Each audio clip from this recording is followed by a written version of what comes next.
What would you say to somebody to help them be more relatable if they're a first-time entrepreneur, they're coming into New Jersey to open up a fencing business, and they need to become known in the communities that are important for them as somebody that does a good job, but also is known, liked, and trusted?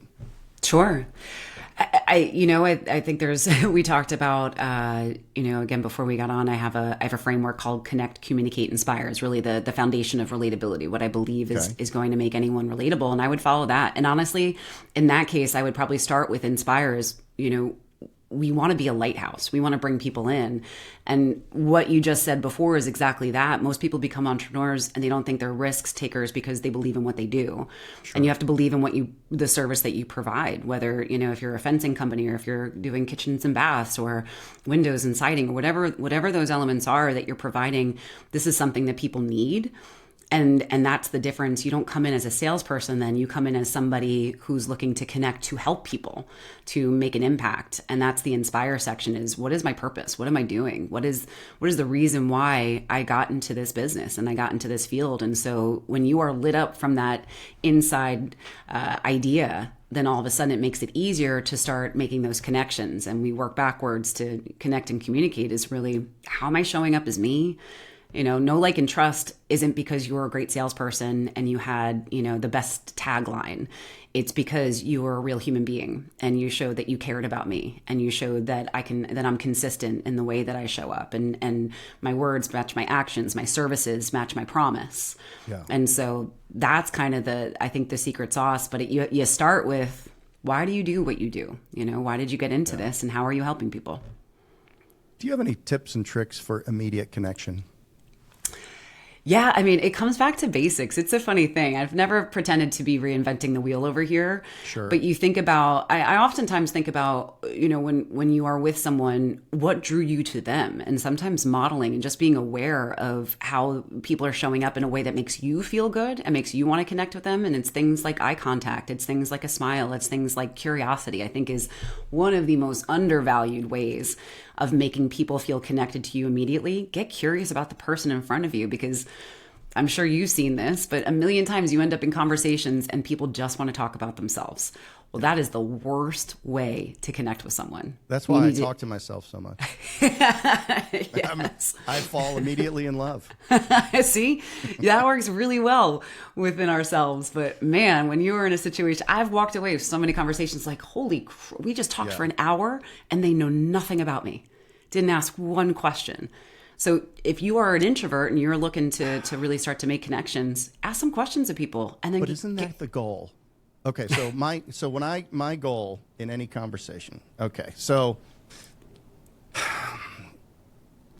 I'll share a situation from this weekend. I was in New York. I'm at a restaurant. I have family with me.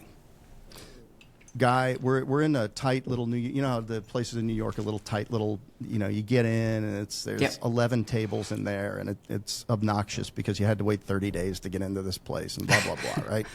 So you have these little tables and you're there and this guy's next to me. And he leans over, name's Matt, if you're listening. Doubt you. I know Matt's, how I know Matt's not listening? Because he didn't get one bit of information on me. So he looks over and he says, and I had the chicken schnitzel. All right. I was partying a little bit. And he just leans over. He says, "Are those fries good?"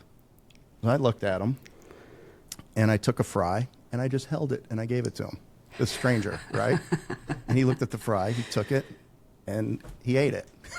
Okay. All right. And he had just come from an office party and he had there was 3 or 4, he had his girlfriend with him. He was probably my age. He has his girlfriend and a couple other coworkers there and they had drank wine at their annual holiday party and all this stuff. So he's like, I got about $4,000 of wine in me, he said. And so but anyway, we ended up talking for probably 15 minutes and, our party engaged him. His party didn't engage us. But when I leave a interaction like that, my goal is that I know 100 times more about them than they know about me. And even to the point where I don't even give them airspace to ask a question. And it's like, my game is, can I skillfully make them comfortable by little prompts and things like that, just to get them to, talk about it. Because then they, or if I go to a dinner party and I meet 2 or 3 new, couples or whatever, and the whole thing would be to learn as much about them as I can, but to deflect about myself. And at the end of the day, part of it is I'm complicated in the businesses that I do and what I've done and all that, and I really just don't want to go into it. You know what I mean? It's like, I tell people I'm a lawyer all the time. Yeah, I've heard it. I've heard it. So it's not that interesting to me. But what I do find is that as long as you don't come off as deflecting or dismissive, that I think generally it really increases your relatability factor. Yeah. So, people talking about themselves, to me, is a good thing. Now, if I am at a business setting where I'm looking for clients, or, I recently launched a mastermind, I'm looking for something, then you have to tell people what you're doing. But it's structured. It's a structured 30-second or 3-minute, depending on what the situation is there. But, so interest, so any curiosity is one of the connection tools. Anything else that rises to the level, or anything else about curiosity that you coach people, or when you're giving a keynote, you tell people that they should consider doing? Well, exactly what you're talking about doing, which is intentionality and being intentional in how you approach those situations. Because the fact is, most people don't have an intention before they're engaging with someone else. It doesn't sound like your dining, sidecar guys were really intentional about anything, because they were just having a good night. But that's right. There's a way, yeah, I'm sure. But I'm sure if someone said, "Oh, how was your weekend in New York?" That's a fond moment of like, "Oh, we met these amazing people at dinner." But when we are going into those situations where you do have an intention, or you do have some sort of goal attached to it, I see it all the time where people just show up thinking, I'm just going to wing it, or I'm going to just go connect with people. But have an intention about what you're looking to do. Have an intention about how you're looking to show up. And so, which is exactly what you're saying, is really being intentional about making sure that you know so much more about them than they do about you. But it could be something as simple as I want to make connections with 3 people, but I want them to be real. And so when we have some sort of this element in the back of our head, because we are so on autopilot, and everybody has, kind of their standard way of being in any sort of social event or networking event. But if you actually say to yourself, okay, this is my intention for this, it becomes really much more a conscious act versus let me just let my subconscious run this entire situation. Interesting. So my philosophy that I share with anybody who actually cares to listen, but our franchisees or young people, business people, is when I'll go to a conference and let's say there's 600 people there. My goal is always, whether it's 60 people or 600, my goal is always the same. I want to make a deep connection with 6 to 8 people. So what that forces you to do is it forces you to lock in. Yep. And be present, and not just like shake somebody's hand and maybe, back in the day, shove a business card in it, or do the phone bump now and then just move on and not even remember who this person was. It's a little bit longer strategy, but why would you just touch somebody on the surface and not get to really understand who they are, where they're from, any of that kind of thing? And for me, it's just a natural curiosity. It really is. I'm naturally interested. Anytime I learn something about something, I find that interest. Oh, you went to Seton Hall, and how did you get there? And so and this is, I think I recently had a guest that basically said, don't do this, but this is what I do. I use something called the Tiberius Success Formula, which this guy, Boaz Roshwerger, I think was his name. He was a consultant speaker, and it's these 5 questions, and it's like, the first one is, where are you from originally? And then the second one is, do you still have family there? And the third one is, how did you get from there to here, wherever you are now? So think about like that. Just that I never get past that. There's like 2 more questions, but if I asked you where you're from originally, you would say, oh, well, my parents are from here, and then we moved there, and that's where I was born, and then I've got the sister or the whatever's going on. And then so now there's like this story. Yep. And they say, oh, well, and if they didn't bring up do you have family there? Oh, yeah, we've got this and that, and they're spread out, and I've got two brothers, and they're out in California. And now you've got more of the mosaic is getting filled in, and then it's, well, how did you get here? And now they tell you their whole journey.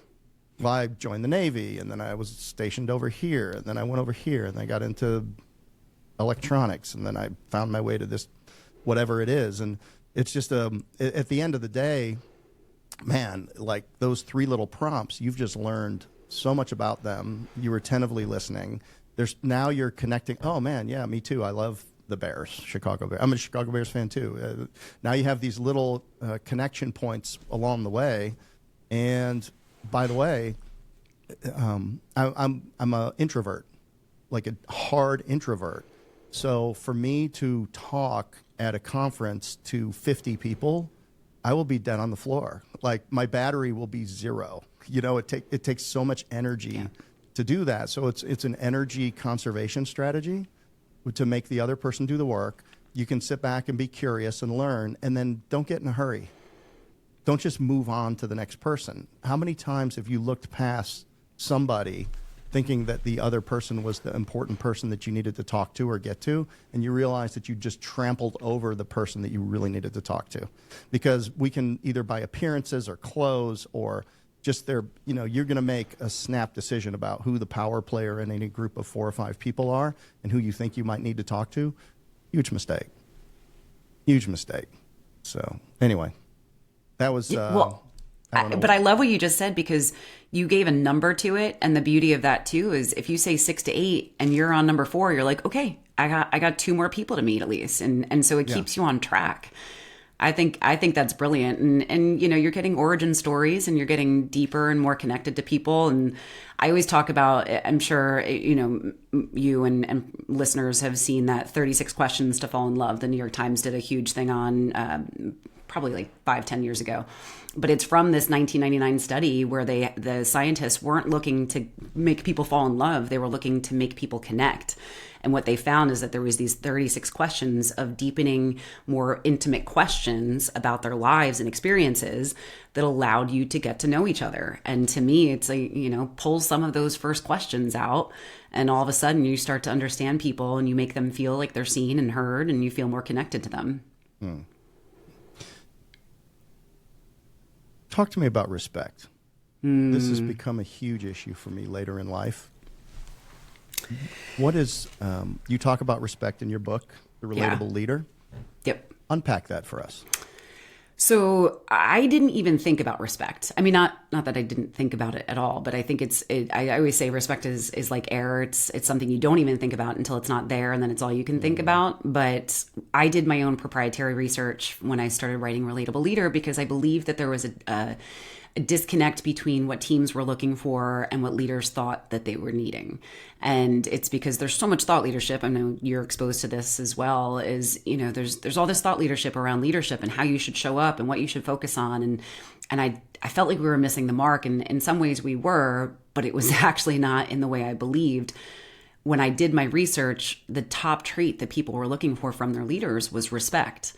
And what I find is that there's a negativity bias. We don't say what we're looking for because we have it. We say what we're looking for because we don't have it, because it's missing. And so if I ask, all these people, what are you looking for in a leader? They think about the worst case situations and all of the things that are lacking. And so when respect was at the top, I was like, wait a second. I thought that was a given. I was under the impression that most people understood that their teams needed respect and were providing at least a baseline of it. And so that's what I recognize is we have missed the mark. We're trying to build a house on a foundation that's not there. And so really going back and understanding what is respect and how do I show people that I respect them. And there's a quote in my book, and it's something I share in every keynote that I give on leadership. It's based on a study that used this phrase: respect is the manifestation of believing another person has value. And to me, it gives me goosebumps, because I'm like, wow. First of all, how sad it is that we have to define something that shows that we're not showing people they are valuable in any way, just as in their existence. And so, but also I think of it from a framework of, if you listen to nothing else that we've talked about, but you go out and you show people and you show people that they have value to you, everything starts to shift. Yeah. Yeah. Respect in relationships is everything. And I think in your work, once there's a pattern of disrespect between two people, how does that tend to erode the relationship? And maybe this goes back to your dating and your marriage days or things like that. But I also think it can happen in the corporate setting. It can happen with mentors. It can happen with friends. Sure. Yeah. So. Yeah, it requires a massive reset button, and it requires intentionality and a desire. And we see this, if we take it from personal relationships first, you see when people start to lose respect in a relationship. You see it within, whether it's spouses or friendships, and it's because of the way that they show up, and this person is no longer valuable to them in that relationship. And so there has to be a reset of, this is what I need, and can you give me what I need, and can we reset how we show up here so that comes back? And sometimes it doesn't, and sometimes that requires a reset of the relationship or an ending of the relationship. I think it's different in professional settings. A lot of times when I really dove into respect from the standpoint of the team is, they're being treated as if they don't matter. They're being treated as if they're just a pawn in the game versus an asset.